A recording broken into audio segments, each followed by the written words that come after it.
throughout history, different cultures all over the world reference a great tournament of champions. That dragon marking? I think it's an invitation to fight for something known.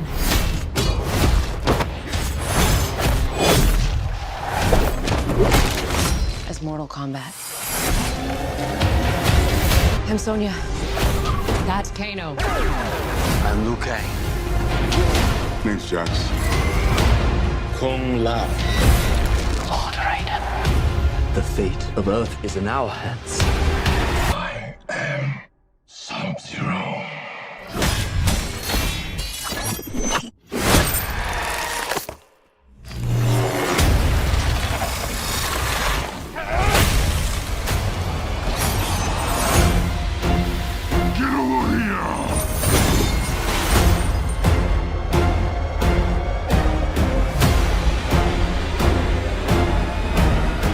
Josh, yeah, I read you were at Second City doing improv for a year. Did that help you for your character? Look, I have a long improv background. I've done it all over the world, in Australia and in the States and Singapore and stuff. But it helps me with every role I play. Even if I don't improvise in a role, it helps me just discover who the character is, even in my own private rehearsals, right? I'll just improvise around and try to find their voice and the way they move and all that sort of stuff. As it turns out, in Mortal Kombat, I was able to, I had a bit of freedom to improvise on set, and they used a bit of that in the film, and it definitely helped solidify the character for sure. Particularly getting his voice and the way I react and act with characters. Yeah, the improv definitely helped me push the boundaries of what I'm discovering him. And how were the rehearsals with Jessica for both of you? Because basically you're like the odd couple here. Yeah, we joke that we're like an old married couple. Yeah. I'm like getting mad at him for not flushing the toilet or putting the toilet down or something, It was fun. I mean, we didn't necessarily do rehearsals for the acting side of things on set. That was just kind of in the moment. It was fun that the director Simon gave us the freedom to play, and it was fun for me to play off Josh, and obviously he's a very talented improviser, so that was really fun too. We never knew what we were going to get from him. But then in terms of the fighting, we really had to rehearse that, and they were like really choreographed fights. So we spent a lot more time rehearsing those than we did the actual scenes. Yeah. Did you have to rehearse a lot of the fighting? Because I guess you're not martial artists like the rest of the cast. Sebastian, what are you saying? You mean this is a weapon? Your beard. No, you're right. We did have to rehearse all that, and it was fun. It was difficult. It was fun, and it was totally a new skill. I've never, in films in the past, I probably had to, punch or slap one time. It was never a sequence of fight like it was in this. So this was totally new for me. And but yeah, Jess and I, Jess is the person I worked with the most on all that stuff. So it was, we worked as much as we could together. We also had great stunt doubles that would help us and also stepped in if things were getting a bit hairy. Yeah. So for sure, it was a mix of getting, of rehearsing as much as we could, and then letting the stunt doubles, the stunt team do what they do best, which is make us look better. Yeah. Did you watch the original movie? Because both of your characters were there. I did as a kid, but we all made a conscious effort to avoid watching it before shooting this one. We just didn't. I didn't want to. No, I did. I watched it. Oh, you did? Yeah. Because I hadn't seen it growing up. Oh, right. What's it? I mean, it was hilarious. It was hilarious. Yeah, it's so. I want to rewatch it. It was so different. Well, I haven't. Well, again, now that we've shot the movie, I still want to rewatch it because it's so far from our movie as well. Totally. But it definitely gave me an idea of the world that I didn't know enough about. So it was helpful in that respect. But it's so different from our film. They could be completely different movies. Right. Yeah. They could be different franchises essentially from watching the two. So, yeah. Yeah, in the video game, in the original video game, Kano is Japanese American. Mhm. The movie Mortal Kombat from '95 portrayed him as Australian because the actor was Australian. So that's an heritage from the movie, not from the video game. Well, you're at. Look, there's a bit of truth to that, and you may be slightly off. I don't know if he's Australian. I actually think he's English. Yeah, the English. actor. But yes, I understand that because of what he did, Sonya Blade in that thing in the movie. I remember him saying his accent's quite odd. To be totally honest, it's a weird Aussie accent in a way. It's clearly not natural. But thanks to him, the character then became Australian. Yeah. And without that, there's no way I would ever have been Kano. So thanks to this bizarre choice that actor made, or the director made, or whatever, it led to me being Kano. Yeah. Kano wins. You fucking beauty. Question for Max: how does being a stunt coordinator influence your Kung Lao portrait? That's an interesting question. I think, there's something about working as a crew member on a film, meaning behind the camera, as opposed when you're working in front of the camera. To me, I always see myself more as a filmmaker in general, and I want to learn as many aspects of the filmmaking process as possible. One of them is obviously acting, but having had a background in stunts and stunt coordinating and action directing, I mean, it makes it so much easier when you have to then be in front of the camera and do your own fights, do your own stunts, because I believe that a good action director should know about how to perform as well, and not only about how to choreograph. Then also what is very important is to know about the camera angles, how to place them. And then the final thing would be, in the editing room, you will have to learn how to edit. So all of these elements, when you put them together, will make a great fight scene. It's not only, one of those things, but they have to be there, put into combination in order to work. And that's why I think it's so helpful to have that experience. Mm-hmm. Ludi, originally Liu Kang basically was a Bruce Lee knockoff on the Mortal Kombat game in the 90s. So how make your own Liu Kang and try to differentiate from Bruce Lee with all the traits and the yells and stuff? Yeah, I think a lot of martial arts takes inspiration from Bruce Lee. A lot of characters takes inspiration from Bruce Lee, because he basically said that, there is no form. All form is restriction, and it's about self-expression. So if you want to really pay respects to Liu Kang, you have to come up with a way to express yourself in the way that it's truthful to you. Actually, Liu Kang has gone through a lot of renditions. In the very original conception, Liu Kang was designed after an actor, Gordon Liu, in 36th Chamber of Shaolin. He was actually bald. And then, over time he grew some hair, and here he grew a lot of hair. I think with each rendition, Liu Kang's reincarnated.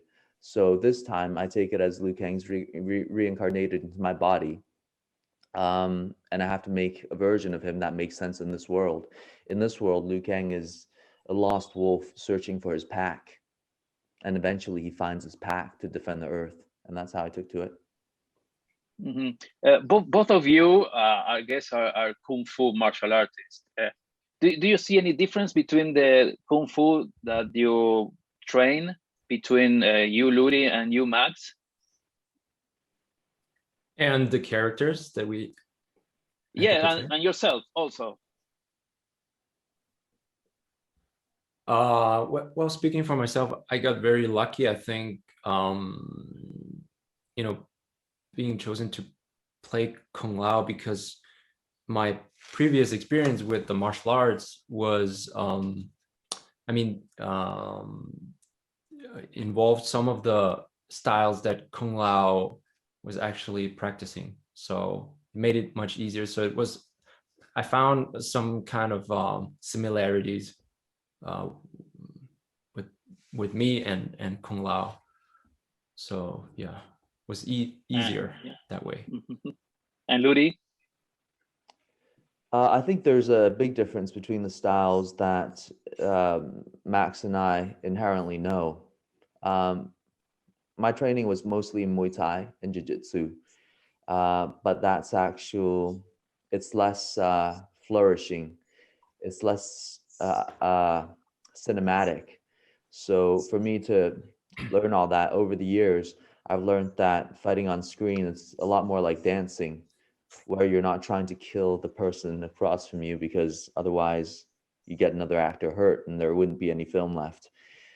It's more like dancing. You have to go with the right beats and you have to make it show on screen, because it's meant to be seen for the audience. And it's not until you guys see it that the actual move is complete. So I think that's the difference. Kill them.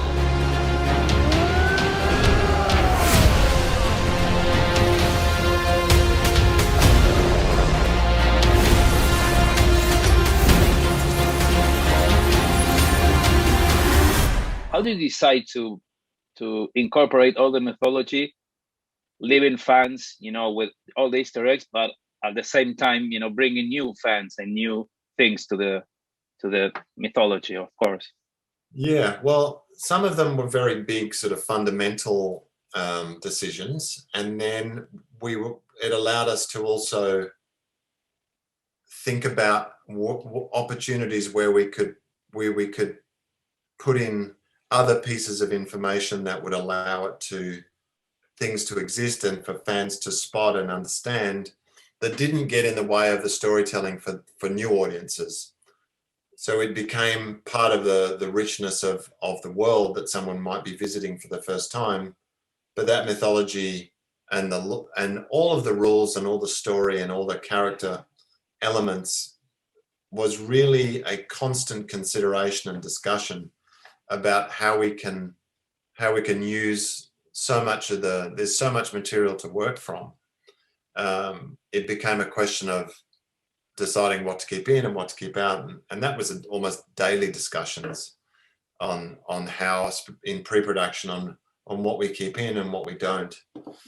So it was just a never-ending conversation as part of the pre-production, really, on how to balance that. The fights are very different, one from each other. Was there an inspiration of each one of the battles, of the fights, or how did you decide to make them specially different from each of the fights we see in the movie? Yeah, so that was a very considered approach early on. We created a fight graph and a fight plan for the whole film. So we storyboarded the whole film out, and those fights then existed and we knew where they were going to be. And I had all the storyboards all down one hallway in the pre-production office. So we could stand there and we could all sort of understand the helicopter view of it. And then all of those fights then got planned to build character and to drive the story and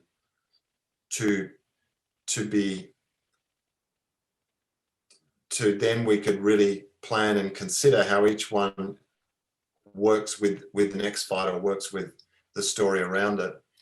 And Kyle and Chan, so Kyle Gardner, the stunt coordinator, and Chan Griffin, the fight choreographer, and their amazing team, we spent a lot of time talking about the ideas that then go inside these fights that helps tell story and build character, but also just make it inventive and really fun to watch. So we always talked about intelligence and strategy within the fights, because if you see there's some intelligence, or there's a plan, or there's a trap set, or then I think the theory was that those fights would become more satisfying to watch.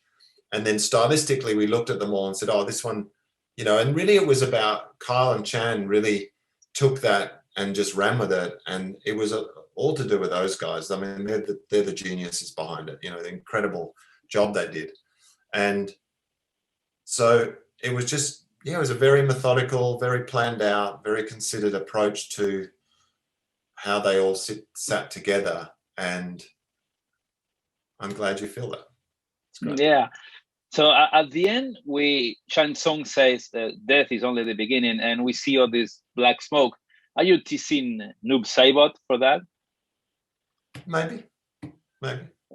Okay, and why there is no Mortal Kombat tournament in the movie? Because they're teasing the tournament, but they never reached the Mortal Kombat tournament. Yeah, well, that was interesting because what we didn't want to do was just repeat the original movie. Mm-hmm. It was very conscious of that. We didn't want to but we knew the tournament was a very important ingredient in the early part of the Mortal Kombat mythology. So, you know, this brand, this IP, and these stories have been going for 30 years, right? So that was part of the early. But if you look at the later iterations of the games, they've expanded and they've really moved into much bigger ideas and playing with time and all that sort of stuff. So we understood it was a very important part of it, but we also didn't want to just repeat it. And then also the thing about a tournament film, a tournament idea, is it really starts to inform the structure of your film and your story. So we didn't want to be trapped with that structure in telling our story, because that would have really moved things around and perhaps informed a rhythm that I didn't necessarily want to do and the guys didn't want to do. So we had to take it on board, but then really Shang wants to sort of move around the tournament and get to his desires around it. So that was the theory and that was the logic behind it. Get over here!